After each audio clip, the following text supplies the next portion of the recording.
As pessoas podem se assustar um pouco, são 300 páginas e 500 artigos, mas isso substitui uma infinidade de leis que estão sendo revogadas e substituídas por um sistema tributário que será um dos mais modernos do mundo.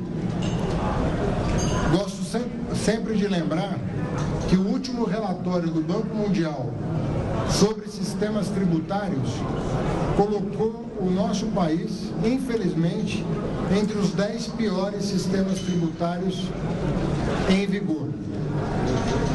Todo esse esforço que foi feito ao longo do ano passado e no começo desse ano, já em fase de regulamentação, visa justamente colocar o nosso país entre os 10 melhores sistemas tributários. E eu não tenho nenhuma dúvida de que haverá uma combinação virtuosa entre dois elementos dessa reforma. O primeiro deles é a adoção do Imposto de Valor Agregado, o IVA, que substitui vários impostos. Teremos, portanto, ele tem dois nomes porque tem duas destinações, estados e municípios de um lado e União do outro. Mas, de fato, é o mesmo imposto. É a mesma base de cálculo, é a mesma regulamentação, será o mesmo procedimento de validação, ou seja, tem a CBS e o IBS que, no fundo, tem a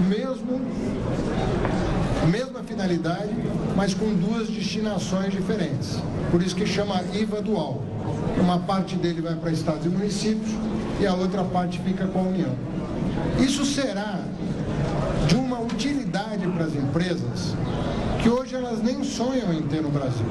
Apesar de terem adotado o Brasil como sede das suas atividades, ou de terem vindo para cá com subsidiárias, mas o fato é que elas não têm hoje ideia do quão simplificado será o nosso sistema tributário ao término da transição.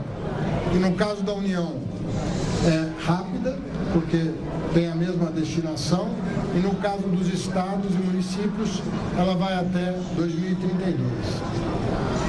O segundo elemento, que se combina com o primeiro, é que nós teremos um sistema tributário totalmente digital. Totalmente digital.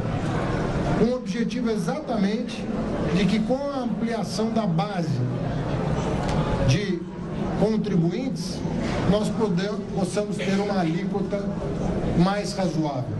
Hoje a nossa alíquota está na casa de 34%. Né? Essa é a alíquota que se paga no Brasil.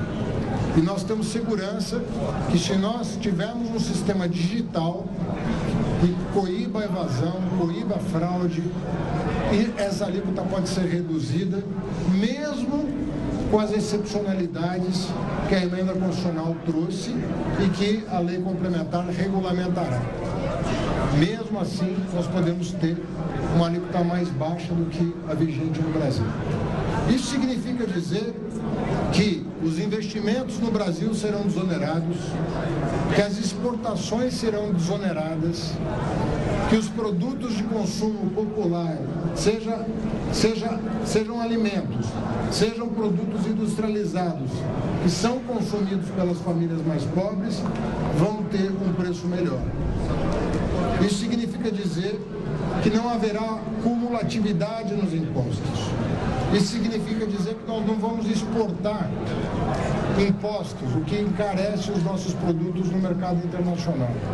Então, o conjunto de benefícios dessa reforma é inestimável. Há quem projete um impacto sobre o produto interno bruto entre 10% e 20%. É como se o nosso PIB crescesse 20%, diluído no tempo, em função do ganho de eficiência que a nossa economia terá. Então, não se trata de pouca coisa que está se fazendo aqui.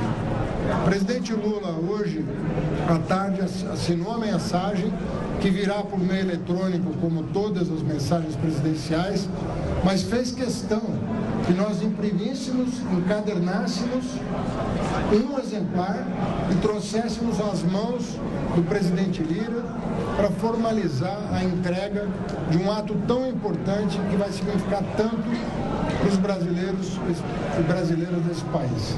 Então, nós estamos muito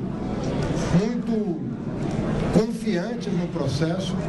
Eu fiz mais uma vez questão de elogiar as tratativas que vêm ocorrendo na Câmara e no Senado em torno dos projetos, sobretudo da agenda econômica, que tem recebido a atenção das casas.